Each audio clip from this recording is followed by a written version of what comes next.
What's going on, noobs? I am Rory, the Perpetual Noob, and welcome back to my Hollow Knight boss discussion series. This is the 9th video in a series where I'll be discussing each boss of Hollow Knight, where we can find them, how we can defeat them, and how does this boss fit into the world of Hollow Knight. Today we'll be talking about Mantis Lords. We can find Mantis Lords at the center bottom of the Mantis Village, within the fungal wastes. The Mantis Lords sit upon their thrones at the bottom of a large pit. The option to challenge them is available when we stand before Mantis Lords.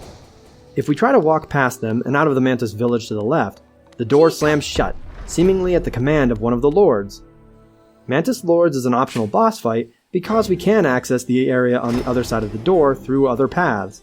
But if we want that door to open and gain access to a particular charm, we need to challenge the Mantis Lords to battle and win. A Mantis Lord will throw a spinning blade like a boomerang. The spinning blade will travel in one of two possible patterns. One pattern involves the spinning blade reaching the zenith of its arc at the opposite side of the arena, and pausing there as it reverses direction. The other pattern involves the spinning blade reaching the zenith of its arc in the middle of the arena and pausing there, as it reverses direction. During its travel, the spinning blade consistently loses altitude. Mantis Lords telegraph this attack when they fly onto the left or right wall of the arena and hold onto the wall, remaining stationary. Then they draw their weapon arm back and snap it forward in an arc of light. Mantis Lords only do this attack when they are holding onto a wall. Let's call this attack the boomerang attack.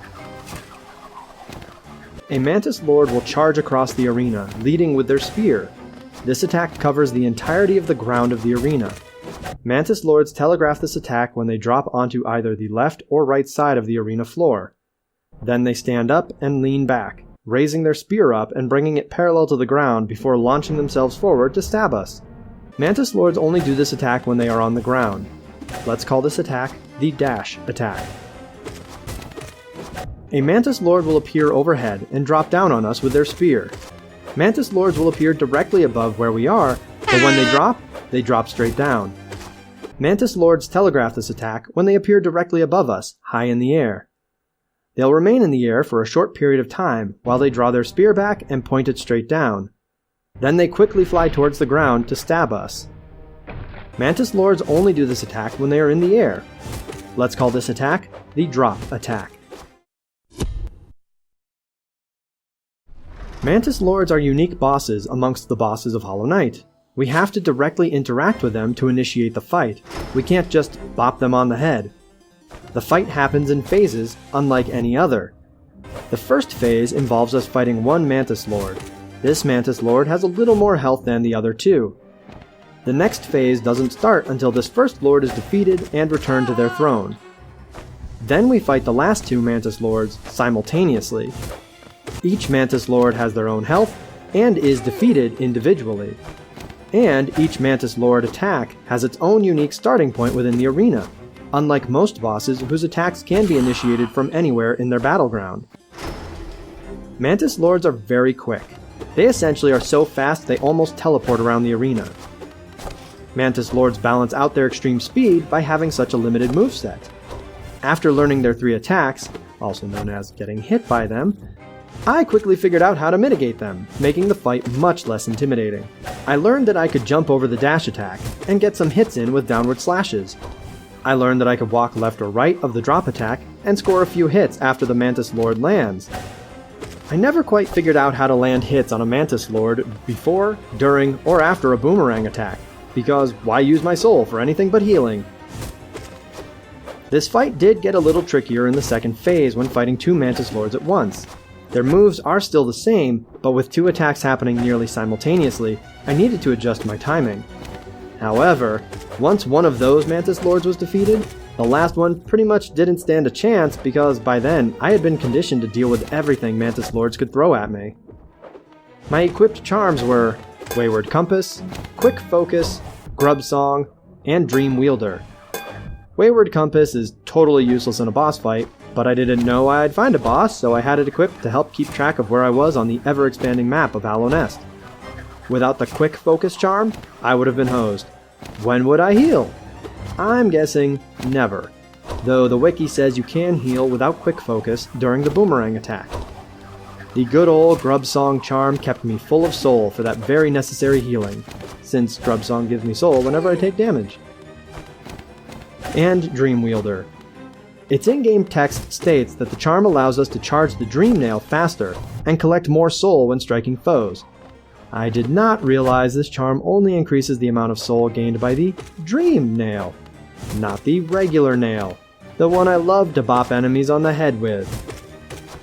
I mention all of this so you, my wonderful noobs, will be better prepared and might not waste a charm notch like I did. The charm, Thorns of Agony, would have been a much better choice. Having the Monarch Wings helped me a lot during this fight, providing extra mobility for dodging attacks. At this point in my journey, I now have 2 extra hit points, giving me a total of 7 hit points.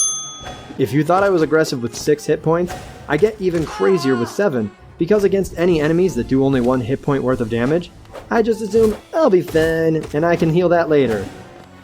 At 7 hit points, I felt practically invincible, which of course is foolish. Had I not had the upgraded nail and the extra hit points, Mantis Lords would have been a tough fight.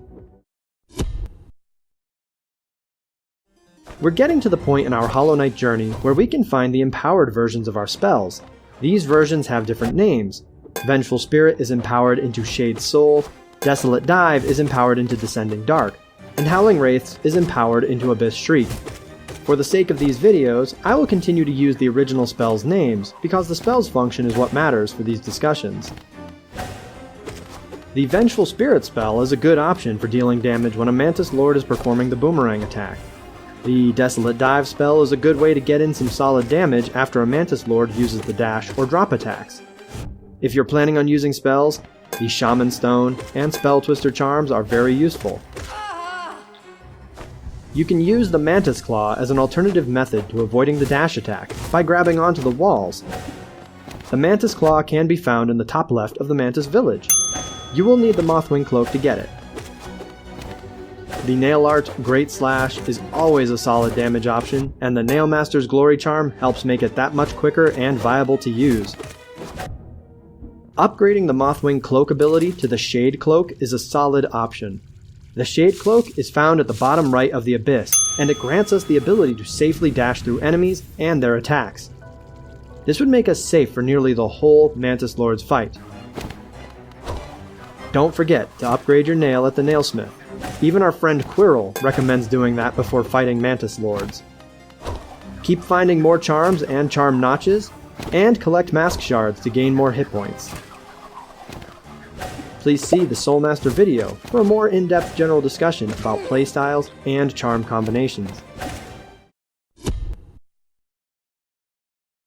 Once Mantis Lords are defeated, they'll all stand on their thrones and bow, impressed that one such as us could defeat them. Subsequently, all other Mantis enemies in Mantis Village will also become passive, and some will even bow to us. The gates trapping us in the arena are lifted away, and that large door to the left drops open, granting us access to another area of Hallow Nest, Deep Nest. This would be more impressive if there weren't other ways to access Deep Nest. However, what is impressive is the amount of dead bodies on the other side of this door, with many spears sticking in them. Another thing we're able to get once we defeat Mantis Lords is the charm Mark of Pride. It's not given to us directly. Instead, we need to travel to a room on the right of Mantis Village that is only accessible after we've defeated Mantis Lords.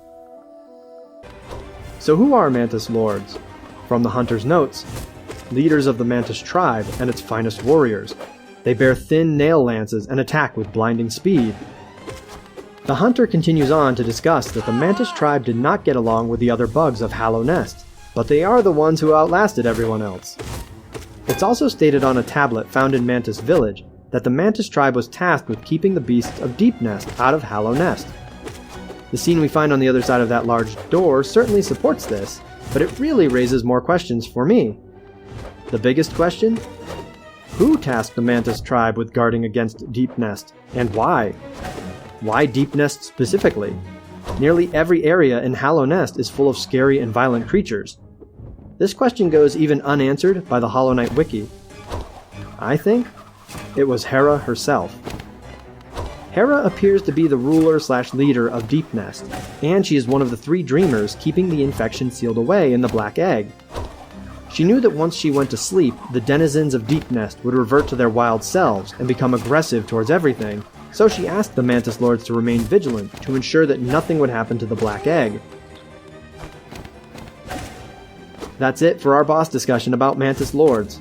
Thank you for joining me today, noobs. Stay tuned for future Hollow Knight boss videos. If you've got any thoughts about the Mantis Lords fight, I'd love to hear them in the comments below. I am the Perpetual Noob, and I'll see you all next time.